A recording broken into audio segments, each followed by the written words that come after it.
شیخ ادب علی، جنہیں تاریخ عظیم صوفی درویش زمان اور عثمانی سلطنت کا روحانی معمار کے لقب سے یاد کرتی ہے، وہ نہ صرف ایک صاحب کرامت بزرگ تھے بلکہ ان کے اقوال آج بھی صداقت، عدل اور حکمت کے چراغ روشن کرتے ہیں۔ انہوں نے اپنی ایک نایاب اور روحانی تصنیف میں ایک عجیب مگر سبق آموز واقعہ قلم بند کیا ہے۔ یہ واقعہ ایک مالدار سوداگر اور ایک سادہ دل کسان کے درمیان پیش آیا تھا۔ شیخ ادب علی، جنہیں اہل معرفت، درویش، حکمت، روشنی اناتولیہ اور مرشد سلطنت عثمانیہ کے عظیم لقب سے یاد کرتے ہیں، اپنی مشہور کتاب انوار الحکمت میں ایک بے حد سبق آموز واقعہ بیان فرماتے ہیں۔ یہ واقعہ اناتولیہ کے دور حکومت میں پیش آیا، جب سغوت شہر میں ایک نامور سوداگر رہتا تھا جس کا نام زبیر الہاشمی تھا۔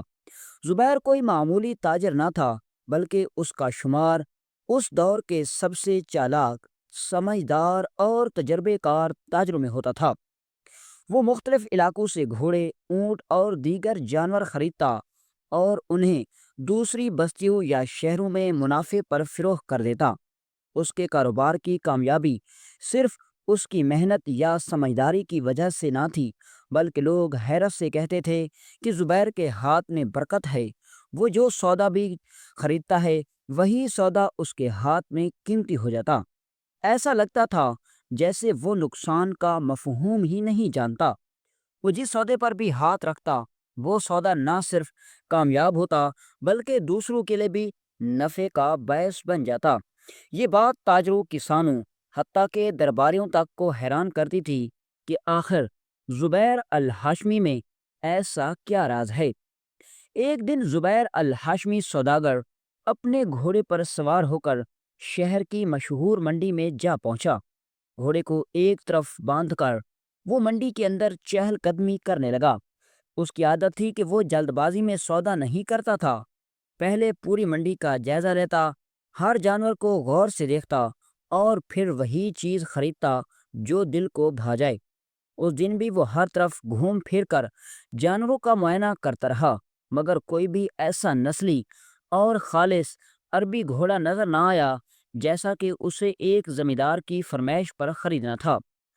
گھوڑے کی فروخت ضروری تھی، لیکن منڈی خالی سی لگی، گویا قسمت نے اس دن سودے سے منہ موڑ لیا ہو۔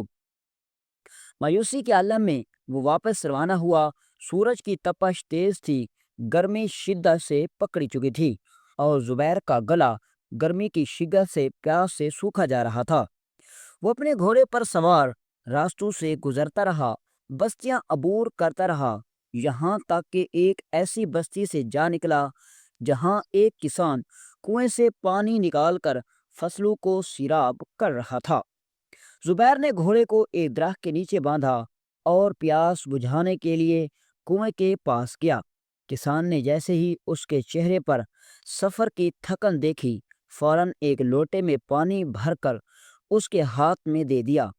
زبیر نے سکون سے پانی پیا، اپنی گھوڑے کو پلایا، اور جب وہ لوٹا واپس کرنے آیا تو کسان نے مسکرا کر کہا، لگتا ہے حضور کسی خاص چیز کی تلاش میں نکلے تھے، مگر وہ چیز ملی نہیں۔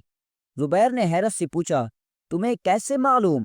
کسان نے اطمینان سے جواب دیا، یہی سوغوت کی منڈی کا راستہ ہے، اور آپ کے چہرے کی تھکن، لباس اور انداز سے اندازہ ہو گیا کہ آپ کوئی معمولی مسافر نہیں بلکہ ایک سوداگر ہیں۔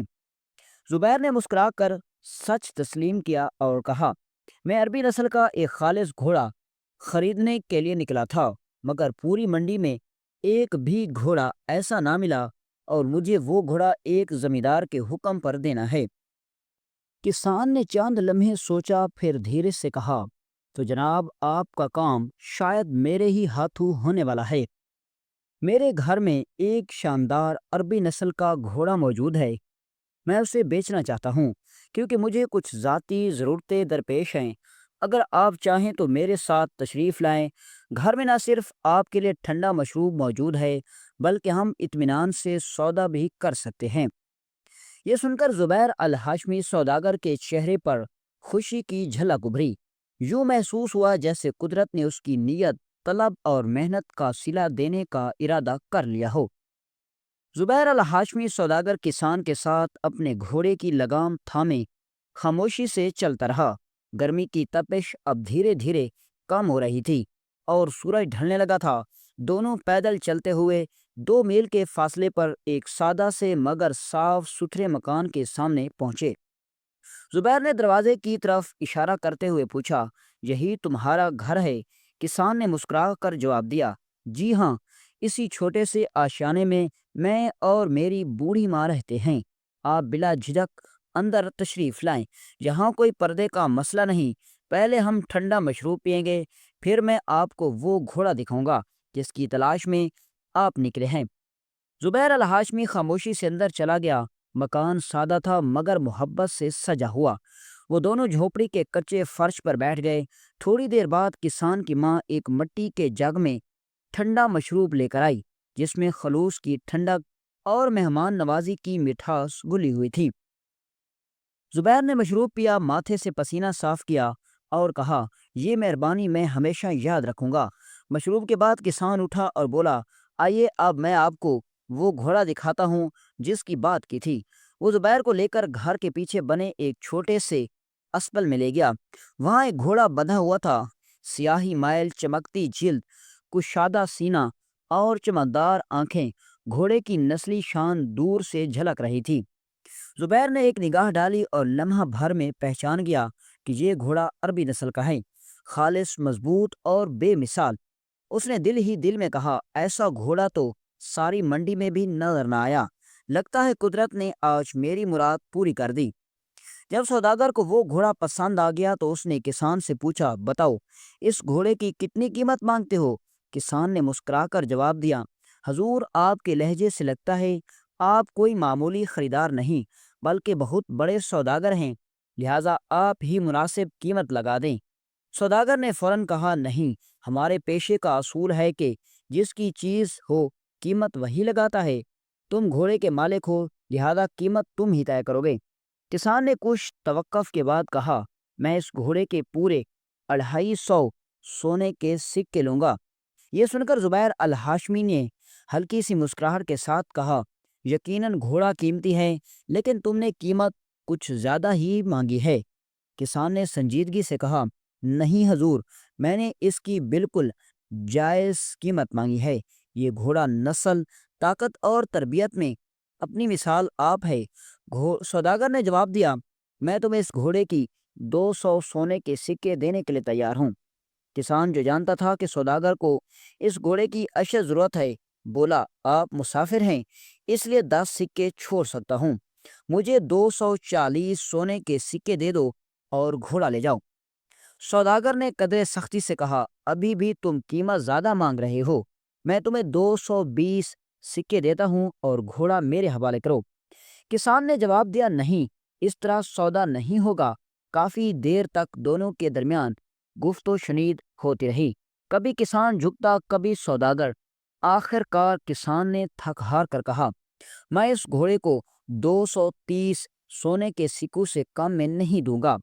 یہ سن کر زبیر الہاشمی نے مسکرا کر کہا، لگتا ہے کہ اب ہمارے درمیان سودا ہو جائے گا، میں تمہیں 225 سونے کے سکے دیتا ہوں اور گھوڑا میرا ہو گیا۔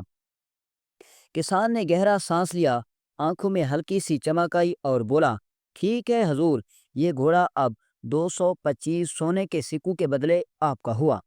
زبیر الہاشمی نے اپنی کمر سے بندھی چمڑے کی تھیلی کھولی اور سکے گننا شروع کر دیے۔ ہر تھیلی کی جھنکار اس بات کی گواہ تھی کہ آج کا سودا بھی اس سوداگر نے اپنی مہارت، اپنی کامیابی سے مکمل کر لیا تھا۔ جب سوداگر نے تھیلی سے سارے سکے نکال کر گن لیے تو اس کے چہرے پر ہلکی سی پریشانی نمایاں ہونے لگی۔ اس کی پریشانی پر بل پڑے اور کچھ سوچنے لگا۔ کسان نے فوراً اس کے چہرے کے بدلتے رنگ دیکھ لیے اور پوچھا، میاں کیا ہوا؟ آپ اتنے پریشان کیوں ہو گئے؟ کہیں آپ کی رقم راستے میں گر تو نہیں گئی؟ سوداگر نے دھیرے سے جواب دیا، نہیں، بات کچھ اور ہے۔ میں جب اپنے گھر سے نکلا تھا تو میں نے ایک عربی نسل کے گھوڑے کی مکمل قیمت اپنی جیب میں رکھ لی تھی، لیکن اب مجھے یاد آیا کہ تمہاری گھوڑا میری توقع سے تھوڑا مہنگا نکلا اور میرے پاس 5 سونے کے سکے کم ہیں۔ اگر تم چاہو تو 5 سونے کے سکے باقی کل رقم کل دے دوں گا۔ تم یہ رقم رکھ لو اور گھوڑا مجھے دے دو۔ کسان نے فوراً نفی میں سر ہلایا اور سنجیدگی سے بولا، نہیں میاں، ہمارے درمیان جو طے ہوا میں اس سے پیچھے نہیں ہٹوں گا۔ تم مسافر ہو، میں نہیں جانتا تم کہاں کے ہو۔ اگر تم واپس نہ آئے تو میں 5 سکوں کے لیے کس کس کے در پر دھکے کھاؤں گا۔ میں نے تمہارے ساتھ جو قیمت طے کی ہے، میں 1 سکہ بھی کم نہیں لوں گا۔ سوداگر نے آجی سے کہا، میں سوغوت شہر کا مشہور سوداگر زبیر الہاشمی ہوں۔ اگر تم نے کبھی اس منڈی میں کاروبار کیا ہو تو ضرور میرا نام سنا ہوگا۔ وہاں کے تاجر مجھ پر اندھا اعتماد کرتے ہیں۔ بعض اوقات میں جانور خرید کر بیچتا ہوں اور بعد میں رقم ادا کرتا ہوں، پھر بھی کسی نے مجھ پر شک نہیں کیا۔ تم بھی اتنی ہی بے یقینی نہ کرو۔ میں وعدہ کرتا ہوں کہ کل ہی سورج نکلنے سے پہلے تمہیں تمہارے 5 سکے واپس کر دوں گا۔ کسان نے سخت لہجے میں کہا، میں کسی اور کا اعتبار نہیں جانتا، نہ میں منڈی میں جاتا ہوں، نہ میں کسی تاجر کو جانتا ہوں۔ میرے اصول یہی ہیں کہ جو طے ہوا وہی ہو۔ جب تک طے شدہ رقم نہیں ملے گی میں گھوڑا نہیں دوں گا۔ سوداگر خاموش ہو گیا اور پھر مجبور ہو کر اپنے گھوڑے پر سوار ہوا اور آہستہ آہستہ چل پڑا۔ کسان کی سختی اور انکار سے وہ الجھ گیا تھا، دل ہی دل میں خود کو کوس رہا تھا کہ کیوں اس اہم سودے میں اتنی معمولی غلطی کی۔ تھوڑی ہی دور گیا تھا کہ ایک چھوٹی سی آبادی سامنے آ گئی جہاں بازار سا لگا تھا۔ وہ بازار دیکھ کر اچانک اس کے چہرے پر مسکراہٹ پھیل گئی۔ ابھی کچھ دیر پہلے وہ دل شکستہ ہو رہا تھا، خود سے سوال کر رہا تھا کہ وہ کسان کی خدمت کے باوجود بھی گھوڑے سے محروم کیوں رہا۔ وہ گھوڑا اس کے دل کو بھا گیا تھا اور اسے اشد ضرورت تھی، لیکن کسان نے صرف 5 سکوں کی وجہ سے اسے انکار کر دیا۔ اب بازار دیکھ کر اس کے دل میں ایک نئی امید جاگنے لگی تھی۔ سوداگر نے جب اپنی انگلی کی طرف دیکھا تو اس کی آنکھ انگوٹھی پر جا ٹکی، وہی قیمتی انگوٹھی جو اسے ایک عزیز دوست نے تحفے میں دی تھی۔ پہلے تو دل میں کہا کہ یہ بیچنے کا تصور بھی نہیں کیا جا سکتا، لیکن حالات نے اسے مجبور کر دیا، کیونکہ اگر اس نے زمیندار سے وعدہ کیا پورا نہ کیا تو نہ صرف سودا ہاتھ سے نکل جائے گا بلکہ عزت بھی خاک میں مل جائے گی۔ وہ شرمندگی سے بچنے کے لیے بازار پہنچا، سنار کی دکان پر جا کر انگوٹھی دکھائی اور کہا کہ مجھے یہ بیچنی ہے۔ سنار ایک بزرگ اور سمجھدار انسان تھا۔ اس نے چہرہ دیکھ کر بھانپ لیا کہ یہ بیچنے کی نہیں، مجبوری میں آیا ہے۔ جب سوداگر نے اسے بتایا کہ اسے صرف 5 سکوں کی کمی تھی اور اس لیے وہ سودا کھو بیٹھا تو سنار مسکرایا اور کہا، اگر تمہیں 5 سکوں کی ضرورت ہے تو انگوٹھی کیوں بیچ رہے ہو؟ میرے پاس ایک ترکیب ہے، کیوں تم انگوٹھی مجھے گروی رکھ دو، بدلے میں 5 سکے لے جاؤ، گھوڑا خریدو، پھر کل رقم دے کر انگوٹھی لے جانا۔ میں تم سے اس کے بدلے میں کچھ نہیں لوں گا۔ یہ سن کر سوداگر کا دل خوش ہو گیا، خوشی سے بھر گیا۔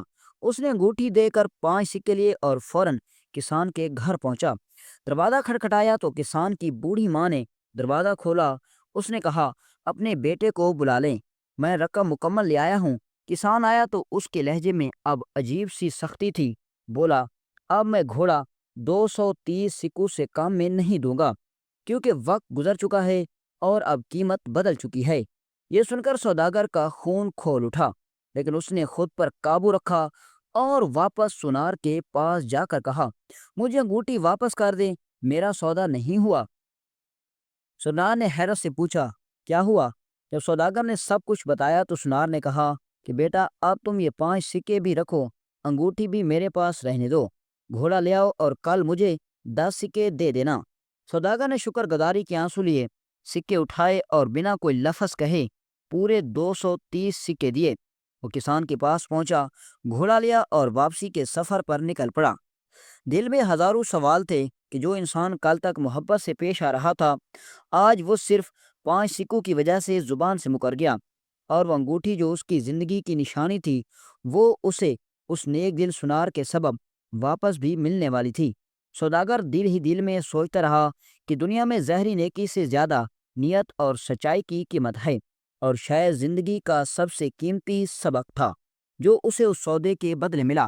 سوداگر زبیر الہاشمی تھکن سے چور گھر کے دروازے پر پہنچا اور دستک دی کچھ لمحوں بعد دروازہ کھلا تو اندر سے اس کا وفادار ملازم نمودار ہوا، جو ہمیشہ اس کے سفر کے دوران جانوروں کی دیکھ بھال کرتا تھا۔ سوداگر کے چہرے پر سفر کی مشقت اور گرمی کی شدت نمایاں تھی۔ ملازم نے احترام سے دروازہ کھولا، سلام کیا اور کہا، مالک، لگتا ہے اس بار بھی کوئی نایاب جانور لائے ہیں۔ سوداگر نے بس مسکرا کر لگام اسے تھمائی اور خود اندر جا کر چارپائی پر گر گیا۔ ادھر ملازم نے گھوڑے کی اسبل میں لے جا کر اس کی زین اتارنی شروع کی تو یکا یک اس کے ہاتھ میں ایک چھپی ہوئی تھیلی آ گئی۔ اس نے جیسے ہی تھیلی کھولی، اس کے ہاتھ کانپنے لگے، آنکھیں پھیل گئیں اور وہ سیدھا اندر دوڑتا ہوا سوداگر کے پاس پہنچا اور ہانپتے کانپتے بولا، حضور، آپ کے نصیب کھل گئے، آپ کو دوبارہ کبھی بازار کا منہ دیکھنا نہیں پڑے گا، آپ اب صرف آرام سے بیٹھیں گے اور بادشاہوں کی طرح زندگی گزاریں گے۔ سوداگر نے حیرت سے آنکھیں کھولی اور کہا، کیا بات کر رہے ہو؟ کوئی خزانہ ملا ہے کیا؟ ملازم نے کہا، جی ہاں، زین میں چھپی ایک تھیلی ملی جو قیمتی ہیروں اور جواہرات سے بھری ہوئی ہے۔ یہ ایک ہیرا 1000 سونے کے سکوں سے زیادہ قیمتی ہے۔ سوداگر جلدی سے اٹھا، تھیلی کو دیکھا تو اس کے ہاتھ کانپ گئے۔ خزانہ دیکھ کر اس کے دل میں ایک عجیب جنگ شروع ہو گئی۔ ملازم نے کہا، حضور، یہ اب آپ کا ہے، آپ نے گھوڑا خریدا، زین آپ کی ہوئی تھی، جو اس میں تھا وہ بھی آپ ہی کا ہے، اور ویسے بھی جس نے 5 سکے دینے سے انکار کیا وہ اس لائق نہیں کہ آپ خزانہ واپس کریں۔ لیکن سوداگر کی آنکھوں میں نور تھا، اس نے ٹھہرے لہجے میں کہا، نہیں، یہ میرے نصیب کا رزق نہیں، یہ میری ایمانداری کا امتحان ہے، اور میں یہ خزانہ واپس لوٹاؤں گا، ابھی اور اسی وقت، کیونکہ اگر میں رکا تو شاید میرا ضمیر کمزور پڑ جائے۔ ملازم حیرت سے اسے تکتا رہ گیا اور سوداگر نے ایک لمحہ ضائع کیے بغیر گھوڑے کو کھولا، خزانہ سنبھالا اور رات کے سناٹے میں اللہ کا نام لے کر دوبارہ اس کسان کی طرف روانہ ہو گیا، جو اس وقت شاید سکون کی نیند سو رہا تھا، بے خبر کہ قسمت اس کے دروازے پر دوبارہ دستک دینے والی ہے۔ کافی دیر تک سفر کرنے کے بعد جب سوداگر کسان کے دروازے پر پہنچا تو اندر سے ایک بوڑھی عورت نے دروازہ کھولا، جو کسان کی ماں تھی۔ اس نے تعجب سے کہا، ارے ابھی تو گئے تھے، آدھا دن بھی نہیں گزرا اور واپس آ گئے، میرا بیٹا آرام کر رہا ہے، میں اسے نہیں جگا سکتی، تم چلے جاؤ۔ یہ سن کر سوداگر نے نرمی سے مگر مضبوط لہجے میں کہا، اپنے بیٹے سے کہو اس کے منافع کی بات کر رہا ہوں۔ بوڑھی ماں چونکی اور اندر جا کر بیٹے کو جگایا۔ جب کسان باہر آیا اور سوداگر کو دیکھا تو فوراً بولا، میں گھوڑا واپس نہیں لوں گا، سودا پکا ہو گیا۔ یہ سن کر سوداگر کے چہرے پر ایک عجیب سا تاثر ابھرا، جیسے وہ دل میں سوچ رہا ہو کہ میں اتنی دور سے تیرے لیے امانت لوٹانے آیا ہوں اور تو اب بھی ویسا ہی ہے۔ پھر اس نے تھیلی نکالی اور اس کے قدموں میں رکھ دی۔ جیسے ہی تھیلی کھلی اور ہیرے چمکے، کسان کی آنکھیں حیرت سے پھٹی کی پھٹی رہ گئیں، کیونکہ وہ ایک لالچی انسان تھا اور کسی پر اعتبار نہ کرتا تھا۔ اس کے پاس واقعی ایک خزانہ تھا جو وہ ہمیشہ اپنے گھوڑے کی زین میں چھپا کر رکھتا تھا، لیکن اس دن سودے کے وقت وہ بھول گیا کہ خزانہ ابھی بھی زین میں ہے۔ یہ دیکھ کر وہ شرمندہ سا ہوا اور بولا، آپ کا بہت شکر گزار ہوں، میں نے آپ کے ساتھ دھوکہ کیا، جھوٹ بولا، بدتمیزی کی، لیکن آپ نے پھر بھی میری امانت لوٹا دی۔ آپ اس میں سے کچھ ہیرے لے لیں تاکہ آپ کا احسان مجھ پر نہ رہے۔ سوداگر نے مسکرا کر جواب دیا، نہیں، میں تم سے کوئی سکہ نہیں لوں گا، کیونکہ میں پہلے ہی تم سے 2 ہیرے لے چکا ہوں۔ یہ سن کر کسان کے چہرے پر غصے کی لہر دوڑ گئی۔ اس نے جلدی سے ہیرے گننا شروع کیے، لیکن سارے ہیرے موجود تھے۔ وہ حیران ہو کر بولا، تم نے کہا کہ 2 ہیرے لے چکے ہو، لیکن یہ سب تو مکمل ہیں۔ سوداگر نے آہستہ سے کہا، میں دیانتداری اور ایمانداری کے 2 ہیرے اپنے ساتھ پہلے ہی لے چکا ہوں، تمہارے ہیرے تمہیں مبارک ہوں۔ یہ سن کر کسان کی گردن شرم سے جھک گئی، آنکھوں میں ندامت تھی۔ وہ بولا، مجھے معاف کر دو، میں نے تمہارے ساتھ بدتمیزی کی، لیکن تم نے اپنی سچائی نہیں چھوڑی۔ سوداگر نے اسے خدا حافظ کہا اور پلٹ کر اپنے گھر کی طرف چل پڑا، اور اس واقعے نے پورے سغوش شہر میں ایسی شہرت پائی کہ معروف بزرگ شیخ ادب علی نے اسے اپنی کتاب میں سنہرے لفظوں میں محفوظ کر لیا۔